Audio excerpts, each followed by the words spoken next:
అందరికీ హాయ్ అండి. Welcome to Kakinada. ఇప్పుడు ప్రజెంట్ మనం Kakinada railway station town station అవుటర్లో ఉన్నామండి. ఇది అంటే బయట ఉన్నాం. సో ఇది మనం చూస్తుందంతా కూడా Kakinada railway station outer. So Kakinada అనగానే గుర్తుకొచ్చేది ఏంటండి అందరికీ? సో దయచేసి కాకినాడ అనగానే చాలామందికి గుర్తుకొచ్చేది ఏంటో కామెంట్ తెలియచేయండి. సో లాస్ట్లో ఫైనల్లో చెప్తాను నేను. సో మన కాకినాడ కోసం మాట్లాడుకుంటే, సో కాకినాడలో మొత్తం రెండు స్టేషన్లు ఉన్నాయండి. మొదటిది కాకినాడ పోర్ట్ స్టేషను, రెండవది Kakinada town or Kakinada junction station అండి ఇది. సో కాకినాడ జంక్షన్ స్టేషన్ అంటే సో ఇటు కోటిపల్లి నరసాపురం లైను దీనికి ఇక్కడ నుంచి ఈ టౌన్ స్టేషన్ నుంచి యాడ్ అవుతుంది. సో మనం లోపలికి వెళ్ళి లోపల ప్లాట్ఫామ్స్ అన్నీ చూస్తూ మాట్లాడుకోవచ్చు. మా కాకినాడ రైల్వే స్టేషన్లో మొత్తం 3 ప్లాట్ఫామ్స్ ఉంటాయండి. ఇది కాకినాడ టౌన్ స్టేషను, అంటే అదేమో కాకినాడ పోర్ట్ స్టేషను. ఆ పోర్ట్ స్టేషన్ కూడా మీకు చూపిస్తాను. ఇది కాకినాడ టౌన్ స్టేషను. ఈ టౌన్ స్టేషన్ నుంచి ఇంచుమించు కాకినాడ పోర్ట్ స్టేషన్ నుంచి మొత్తం ట్రైన్స్, వీకెండ్ ట్రైన్స్ కానీ లేదంటే డైలీ నడిచే ట్రైన్స్ కానీ మొత్తం ట్రైన్స్ కలిపి 15 ట్రైన్లు నడుస్తాయి రోజుకి. సో ఫస్ట్ మొత్తం కాకినాడలో తెల్లవారుజామున 4 గంటలకి ఒక ట్రైన్తో స్టార్ట్ అవుతుందండి. ఆ ట్రైను కాకినాడ పోర్టు నుంచి విజయవాడ వెళ్ళే మెమో, అదే ఎక్స్ప్రెస్, దాంతో స్టార్ట్ అవుతుంది.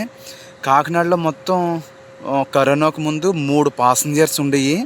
ఒకటి కాకినాడ తిరుపతి ప్యాసింజరు, రెండోది కాకినాడ విజయవాడ ప్యాసింజరు, మూడోది Kakinada Visakhapatnam passenger. So corona వెళ్ళిన తర్వాత సో కాకినాడ తిరుపతి ప్యాసింజర్ని ఎక్స్ప్రెస్ చేశారు, కాకినాడ విజయవాడ ప్యాసింజర్ని దాన్ని కూడా ఎక్స్ప్రెస్ చేశారు. ఇంకా ఒకటే ప్యాసింజర్ ఉంది ప్రజెంట్, అది ఏంటంటే కాకినాడ విశాఖపట్నం ప్యాసింజర్ మాత్రమే.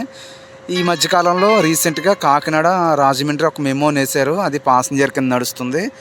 సో ఆ ప్యాసింజర్ కింద నడుస్తున్న ట్రైన్ వచ్చండి, దాన్ని ప్రజెంట్ అది అంటే కాకినాడ రాజమండ్రి కదండి, పెద్ద డిస్టెన్స్ ఏం కాదు.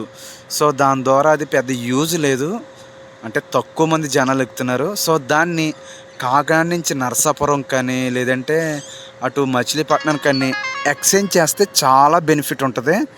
అది వయా గోదావరి స్టేషన్ మీదుగా నడిపించి ఎక్స్చేంజ్ చేస్తే చాలా బెనిఫిట్ ఉంటుంది కాకినాడ రాజమండ్రి మెమోని.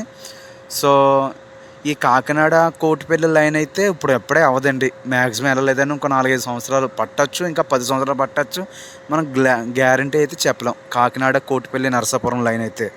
సో అందాక ఆ ట్రైన్ మాత్రం మనం ఇలా కొద్దిగా ఎక్స్చేంజ్ చేసుకుంటే బాగుంటుందేమో అని నా ఆలోచన. సో మీ యొక్క కామెంట్ ఏంటో తెలియచేయండి. సో ఈ కాకినాడ టౌన్ స్టేషన్లో ఇంచుమించు 15 ట్రైన్లు నడుస్తున్నాయని చెప్పాను కదండి. అయితే ఉదయం 9 గంటల 10 నిమిషాలకు ఒక ట్రైన్ కదిలిందంటే, అంటే ఈ వీకెండ్ ఎక్స్ప్రెస్ అయినా డైలీ ఎక్స్ప్రెస్ అయినా 9 గంటల 10 నిమిషాలకి ఇక్కడ నుంచి ఒక ట్రైన్ వెళ్ళిందంటే అండి, మళ్ళీ మధ్యాహ్నం 2 గంటల 40 నిమిషాల వరకు మళ్ళీ ట్రైన్ లేదు సామర్లకోట వైపు వెళ్ళడానికి. సో అంటే ఇంచుమించు ఎంత గ్యాప్ వచ్చింది చూసారా, ఉదయం 9 గంటల 10 నిమిషాల తర్వాత మళ్ళీ మధ్యాహ్నం 2 గంటల 40 నిమిషాల వరకు ఎటువంటి ట్రైను లేదండి. అంటే ఈ మధ్యలో ట్రైన్స్ కూడా పెంచితే మా కాకినాడ స్టేషన్కి చాలా అవైలబిలిటీ ఉంటుంది, బాగుంటుంది, జనాలు కూడా వస్తారు. ఇంకో విషయం ఏంటంటే మా కాకినాడ నుంచి విశాఖపట్నం వెళ్ళడానికి ఒకే ట్రైన్ ఉంది, అది తెల్లవారుజామున 4:30కి ఆ ట్రైన్కి వెళ్ళిపోద్ది. ఇంకా మళ్ళీ విశాఖపట్నం వెళ్ళాలంటే ఇక్కడ నుంచి సామర్లకోట వెళ్ళి సామర్లకోట నుంచి మనం వెళ్ళాలి. సో ఉదయం 9 గంటల 10 నిమిషాలకు ట్రైన్ వెళ్ళిపోతుంది చూసారా, ఇంకా ట్రైన్స్ ఏమి ఉండవు కదండి. అప్పుడు చాలామంది ఇంకా సామర్లకోట వెళ్ళి సామర్లకోట నుంచి అటు విశాఖపట్నం సైడ్ అయినా ఇటు విజయవాడ సైడ్ అయినా వారు ప్రయాణం చేస్తారు. సో ఇక్కడి నుంచి పెంచితే బాగుంటుందని నా ఆలోచన. సో మన విశాఖపట్నం నుంచి అయితే ట్రైన్స్ అయితే ఏం లేవు. సో ట్రైన్స్ పెంచితే బాగుంటుంది. మధ్యాహ్నం మాటలు కూడా 12:30-1 గంట టైంకి కాకినాడ నుంచి విశాఖపట్నం వెళ్ళే ట్రైన్ ఏమైనా ఉంటే చాలా అవైలబిలిటీగా ఉంటుందని నా ఆలోచన. సో మీరేమంటారు? కాకినాడలో ఉన్న మా ప్రజలు చూస్తున్నవారు దయచేసి మీ కామెంట్ తెలియచేయండి. ఈ వీడియో చూస్తున్నవారు సబ్స్క్రైబ్ చేయండి. మనం ప్రజెంట్ కాకినాడ టౌన్ స్టేషన్లో ఉన్నాం. కాకినాడ పోర్ట్ స్టేషన్ కూడా మీకు చూపిస్తాను. సో కాకినాడ టౌన్ స్టేషన్కి 3 ప్లాట్ఫామ్స్ ఉంటాయి. 1, 2, 3 మనం చూస్తున్నామండి. కాకినాడ పోర్ట్ స్టేషన్ కూడా 3 ప్లాట్ఫామ్స్ ఉంటాయి. అది కూడా మీకు చూపిస్తాను. మీకు అక్కడికి వెళ్ళి మిగతా విషయాలు మనం మాట్లాడుకుందాం. ఇప్పుడు మనం కాకినాడ పోర్ట్ స్టేషన్లో ఉన్నాం. ఈ పోర్ట్ స్టేషన్లో మొత్తం 3 ప్లాట్ఫామ్స్ ఉంటాయండి. సో ఇది 3వ నెంబర్ ప్లాట్ఫామ్ కనిపిస్తుంది 3వ నెంబర్ ప్లాట్ఫామ్. అదేమో 2వ నెంబర్ ప్లాట్ఫామ్. ఆ చివరిదేమో 1వ నెంబర్ ప్లాట్ఫామ్ అండి ఇది. సో కాకినాడకి ఎక్కువ ఆదాయం తీసుకొచ్చేది ఈ పాసింజర్స్ ట్రైన్స్ ద్వారా కాదండి, ఎక్కువ గూడ్స్ ద్వారా తీసుకొస్తుంది ఎక్కువ ఆదాయం. సో ఎక్కువ ఆదాయం అంతా కూడా గూడ్స్ ద్వారా వస్తుందండి. ఎక్కువ చాలా గూడ్స్ వస్తుంటాయి ఇటువైపుకి. పాసింజర్ ట్రైన్స్ కంటే గూడ్స్ ట్రైన్స్ ఎక్కువ వస్తాయి. ఇందాక మీకు చెప్పాను కదా 9 గంటల 10 నిమిషాల తర్వాత ట్రైన్స్ లేవు పాసింజర్ ట్రైన్స్ అని. 9 గంటల 10 నిమిషాల తర్వాత పాసింజర్ ట్రైన్స్ మధ్యాహ్నం 2 గంటల 40 నిమిషాల వరకు ఈ మధ్యలో గూడ్స్ ఎక్కువ తిరుగుతాయి. సో అటు 1వ నెంబర్ ప్లాట్ఫామ్ మీద రెన్యువలేషన్ జరుగుతున్నాయి. అటువైపు వెళ్ళి మనం చూద్దాం.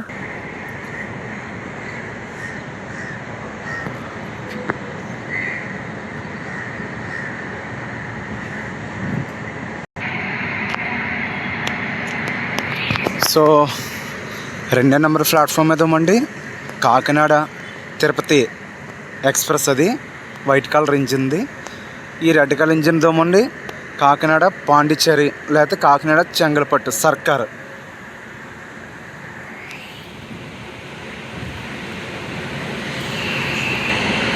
ఇక్కడి నుంచే స్టార్ట్ అవుతాయండి. సో దాన్ని ఇంజిన్ ఇప్పుడే తీసుకొచ్చారు, ఇంకా అటాచ్ చేయలేదు. కాకినాడ తిరుపతి అది ఒక కనిపిస్తుంది కదండి, ఇంకా అటాచ్ చేయలేదు. అంటే ఫ్రంట్ నుంచి తీసుకొచ్చి మళ్ళీ ఇప్పుడు బ్యాక్కి అటాచ్ చేస్తారు. ఇదేమో సర్కార్ ఎక్స్ప్రెస్ ఇది.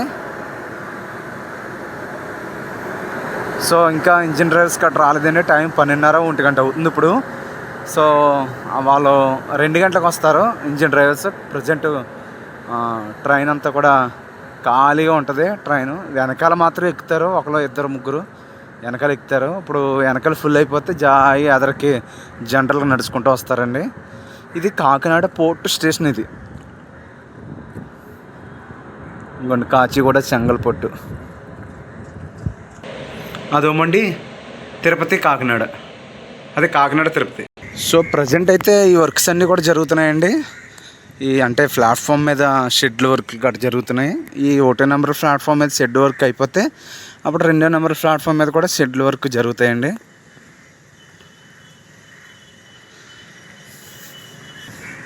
చూడండి ట్రైన్ అంతా ఖాళీగా ఉంది. ఇదంతా జనరలే. చూసారా. సో ఇంకా మా కాకినాడ నుంచి ఇంకా ట్రైన్స్ పెంచితే అటు విశాఖపట్నం వైపు కానీ లేదంటే ఇటు మన విజయవాడ వైపు కానీ కొద్దిగా పాసింజర్స్ పెంచితే బాగుంటుంది. ఎందుకంటే ఒకటే పాసింజర్ ఉంది, పాసింజర్స్ ఏం లేవు. మొత్తం అన్నీ కూడా ఎక్స్ప్రెస్లు అయిపోయినాయి ట్రైన్స్ అన్నీ కూడా. సో పాసింజర్స్ ఉంటే కొద్దిగా చాలామంది చిన్న పల్లెటూర్లు చిన్న ఊర్లో నుంచి ఎక్కే వాళ్ళు కూడా అవైలబుల్గా ఉంటుంది కదా. సో పాసింజర్స్ పెంచి పాసింజర్స్ యొక్క స్టాప్స్ కూడా ఇస్తే. సో నా సజెషన్ ఏంటంటే ఈ వీడియో చూస్తున్నవారు మా కాకినాడ ఇంకా డెవలప్ అవుతుంది, ఇంకా ప్లాట్ఫామ్స్ కట్ అన్నీ కూడా డెవలప్ అవుతున్నాయి. సో ట్రైన్స్ పరంగా మాత్రమే కొద్దిగా డెవలప్మెంట్ కొద్దిగా తక్కువ. అంటే ఉన్నాయి ట్రైన్స్ ఇంచుమించు వీకెండ్ ట్రైన్స్తో కలుపుకొని మొత్తం 15 ట్రైన్లు మాత్రమే డైలీ నడుస్తాయి వీకెండ్ ట్రైన్స్తో కలుపుకొని. సో అవన్నీ కూడా త్వరగా పూర్తి అవ్వాలని కోరుకుంటూ అవన్నీ కూడా సో రెన్యువలేషన్ వర్క్స్ కానీ లేదంటే ట్రైన్స్ పెంచడంలో కానీ అటు కోటిపల్లి నరసాపురం లైన్ కానీ ఇవన్నీ కూడా త్వరగా పూర్తి అవ్వాలని కోరుకుంటూ మా వీడియో చూస్తున్నవారు ప్లీజ్ ఒక లైక్ చేయండి, సబ్స్క్రైబ్ చేయండి. ఇంకొన్ని వర్క్స్ జరుగుతున్నాయి. ఇవన్నీ కూడా షెడ్లకి అంటే షెడ్ వేస్తారు, షెడ్లకి వర్క్స్ కట్ట జరుగుతున్నాయి. ఇంకా మా కాకినాడలో ఉన్న ప్రజలందరికీ కూడా మంచి అవైలబిలిటీగా ట్రైన్స్ అన్నీ కూడా ఉండినట్లుగా, అలాగే ఒకప్పుడు మా ఈస్ట్ గోదావరి డిస్టిక్కి సంబంధించిన కలెక్టరేట్ మాకు ఇప్పుడు ఇటు రంపచోడవరం నుంచి కానివ్వండి, ఇటు తుని నుంచి కానివ్వండి, ఇటువైపు అనపర్తి నుంచి కానివ్వండి, చాలా వరకు అందరూ కూడా ఏ అవసరతలు ఉన్నా కానీ హాస్పిటల్కైనా లేదంటే ఏమైనా ఇతర కార్యక్రమాలకైనా కాకినాడ ఒకప్పుడు కలెక్టరేట్ కూడా మాకు కాకినాడ ఉండేది. ఇప్పుడు జిల్లాలో డివైడ్ అయిన తర్వాత మాకు రాజమండ్రికి షిఫ్ట్ చేశారు. సో ఇప్పుడు మాకు రాజమండ్రి కలెక్టరేట్ ఉంది మాకు అనపర్తికి అయితే. సో మొత్తానికి ఏదైనప్పటికీ కూడా హెడ్ క్వార్టర్ కాకినాడ మాకు ఈ ఈస్ట్ గోదావరికి. సో మా ఈస్ట్ గోదావరి ఒకప్పటి మా ఈస్ట్ గోదావరి ఇప్పటి కాకినాడ జిల్లా అయినా మా కాకినాడ టౌన్ స్టేషన్ని పోర్ట్ స్టేషన్ని ఇంకా బాగా డెవలప్ చేసి అనేకులకు యూజ్గా ఉండినట్లుగా అనేకులకు ఉపయోగకరంగా ఉండినట్లుగా ట్రైన్స్ కట్ట పెంచాలని కోరుకుంటూ ఈ వీడియోని ఎండ్ చేస్తున్నాను. ప్లీజ్ నా ఛానల్ చూస్తున్నవారు సబ్స్క్రైబ్ చేయండి, లైక్ చేయండి, ఒక కామెంట్ తెలియచేయండి. నా మాటలు మీకు నచ్చుంటే ఈ వీడియో ద్వారా ఇంకా మీరు ఏమైనా సజెషన్ చెప్పాలనుకుంటే ప్లీజ్ తెలియచేయండి. Thank you so much. Thank you for watching. చివరిగా చెప్తానన్నాను కదండి, కాకినాడ అంటే కాజా ఫేమస్. కాజా అంటే ఇక్కడ మా ఈస్ట్ గోదావరిలో 2 రకాలు ఉంటాయి. ఒకటి తాపేశ్వరం కాజా, మడత కాజా. రెండోది కాకినాడ గొట్టం కాజా అంటారు. So Kakinada kaja famous. So thank you.